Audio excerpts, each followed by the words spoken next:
Here I'm with Sebastian. We're running for meeting. I'm getting to know what it's like to be a Sebastian George. A George Sebastiano. 16 hours of work per day. Dude, this is, and I was talking about my life is, I get up early, but I go and raise the sun because that's what a Sadhu has to do. And then I talk on the phone a little bit, right? Yeah, he's rushing from meeting to meeting. We were just at a conference. Everyone knows him. Everyone. He is like, if you're coming to Dubai, you gotta know George. Right, George? My pleasure to be So here. what's your story, George? Tell us a little bit about your story. I'm basically a technologist. I've worked in technology now for 36 years. The first 10 or so was in North America, so Canada, visit pretty much every place except Northwest Territories and Nunavut. What was your favorite place living in America?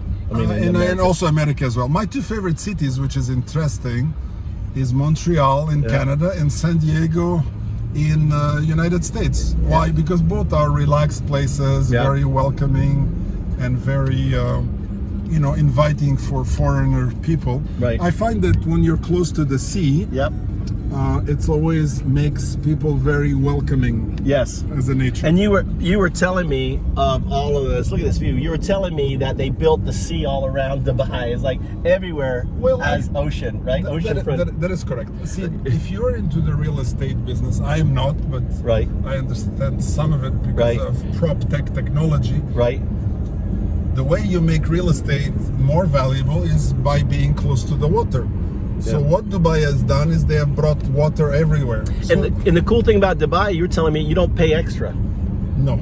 So in Florida, you have waterfront property. You are slammed, and pretty much everywhere you have waterfront. They tax you the crazy amounts. No, here there is no tax per se, although there is now a little bit of tax on private organizations that are mainland, but free zones still free of tax. Right. There is no income tax.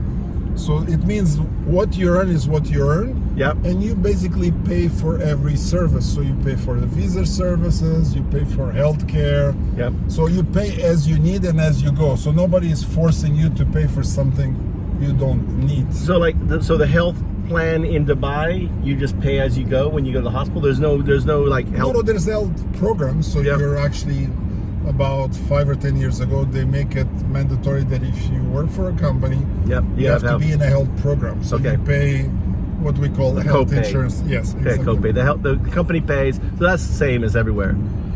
But it makes you pay what you need and you choose the level of service that you want.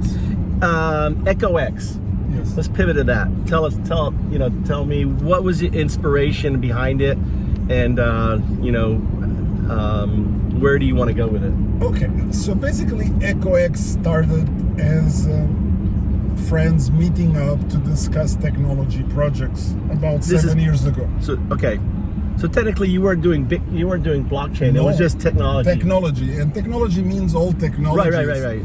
It was cybersecurity, it was AI, it was cloud computing, and yes, there was blockchain, but it was not purely on blockchain. It was whatever technology projects and whatever connections you needed to help those projects be successful. Yep. Since we were meeting regularly, then we decided to formalize it more by allowing companies to pitch, by doing panels, and we've been doing it weekly for last 7 years. But of course, during the summer or Christmas or during the holidays, we take a bit more quiet time. Yeah, so I'll give you an example of that.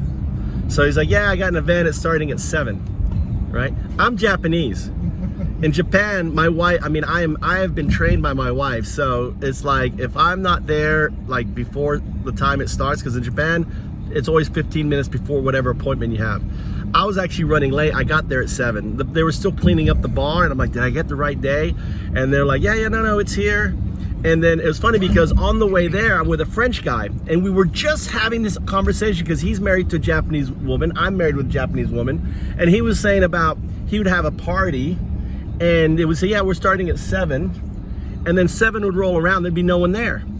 And then his wife would be like, where's everyone? They're not coming? No, they'll be here about 9. and she's in It's like Caribbean time. yeah, and the Japanese cannot fathom that. It's kind of like that's like a completely mind-boggling. They just cannot wrap their head around that concept, right? Because they're so punctual and everything. So we were just having the conversation. So we jumped and said, it must be on French time. And he goes, yeah, that makes sense. That was Arnold, right? Remember you talked to Arnold, right? You have a good conversation with him? Yes, He's a good it was guy. amazing. He's a really good guy. So he messaged me. Luxembourg. Yeah, he's like, hey, I want to be involved in FoundUps and blah blah blah. So where do you want to go with EcoX? So two things. So we, over the 7 years, started developing a model of what makes startups and when people are entrepreneurs successful. Yep. So there's three primary ingredients. Yep. And this is a good friend from Iraq that actually coined this term, and we call this MBC. MBC is actually the TV station in Saudi Arabia, so it's easy to remember. It's like ETC. Yes. And is the driving system in China. Yes. So when I went to DevCon 2 and ETC was just coming out, I'm like, look, ETC is everywhere. They're already incorporated ETC in China. I was like, but anyone outside, like, oh wow, they got ETC, So MBC stands for money, brains, and connections. So to have a successful entrepreneurial or startup, you need money and funding. You need brains, which is smart people that work together, regardless of it could be technology, it could be business, could be marketing. And then the most important ingredient is the last one, which is connections. And connections is about marketing. It's about business development. Right. It's about partnerships. It's about distribution networks. Yep. It's about WASTA relationships. So at the end of the day, if you have all these three ingredients together, then you have much greater chance than your startup or your venture will be successful. Where we want to take EcoX, we've been talking actually about it now for almost 2.5, 3 years. When Ethereum came about, one of the most powerful things we saw in Ethereum was the smart contracts. Yep. And for me, it is not the smart contracts, because they're neither contracts nor smart, but they're just programmability of money or value. When AI joins, then it's going to be smart. Exactly. So it's not too smart. But it allowed you to create new structures. NFTs was one example, but one that interests me the most is DAOs. So far, I have not really seen too many successful projects in DAOs, but I would like to take EcoX and make it kind of an international DAO, meaning that people who want to participate in ventures or startups can do, and based on what they contribute, they'll get returns. So whatever they contribute, they'll get rewarded accordingly. Right. And this gets done automatically on the blockchain if you have a wallet. So you understand, it's like an automatic system. No, there is no intermediaries. I see it, because our conversation, what you're describing, fits in very cleanly with FoundUps, right? Yes. I have a little bit more detail, but basically everything you're saying, you're trying to create an ecosystem, and an ecosystem is no different. Let's say the fish tank that you have in your home. Right. So the fish eats something, then something comes out, it creates another thing. So you need to have something that is a bit circular. It's almost like a circular economy. Well, that's the circle, right? So the idea and iteration around all the existing things that are there today, especially for crypto and blockchain, a few end up successful, but 99% end up in disaster. Yeah. And the reason is because they're based on an artificial model that inflates the value of whatever crypto or blockchain there is. And at the end, maybe one or two people make money, but the rest all lose money, which is not the way it should be. It should be running for a long time based on the value it creates. And people that participate in it, regardless of the role they have. Right. Maybe you have a role as an investor, maybe you have a role as an employee or as a founding member, or you may have a role as an ecosystem partner. So each one of them will get rewarded based on the value that they actually contribute to that solution. And how do you calculate that value? Well, that is based on the elements that you contribute. So if you're an investor, you invest tokens. Yeah. If you are, for example, a team member, you invest time. Yeah. It's what we sometimes call in the business sweat equity. Exactly. The difference is that now your sweat translates into tokens. Yep. And those tokens, you can either keep them, or you can sell them, or you can trade them. How do you see dealing with this classic chicken and the egg problem, right? I got, you know, you've got this idea, and this is probably the biggest problem that entrepreneurs face, right? The non-coders, yes. the ones that can't code. I got this great idea, right? And you know, I can describe it, I can do the napkin drawing, the proof of concept of it, but I need money to hire the developer to code it out, right? So I can get the money from the investor who wants to see it. How does EcoX do you foresee overcoming that challenge? See, the most important part today is ideas, and I'm a mathematician, so yep. everything for me is an equation. Yep. Everything has a certain level of maturity. Yep. I believe that ideas go through 3 phases. Okay. And it's almost like the state of water. Vapor, yep. liquid, and solid. Okay. Vapor means is when somebody says, I would like to do this. So it's vapor. Ideation it's phase. your idea, you have maybe did a workshop, you write it on the whiteboard. Yep. That's it. At that point is vapor. Means vapor. It's not a business, not yet. Second thing is when the idea becomes liquid. That means it condensates. That means yep. you actually have now a proof of concept. Yep. So with that proof of concept, of course, it becomes much more solid because it is more cohesive, because you can already demonstrate that what your idea is feasible and it actually works. So I'm gonna introduce 2 terms. Okay. One is a proof of concept. To me is a napkin drawing. A prototype yes. is what you just described. Yes, okay. correct. And actually, then a minimal.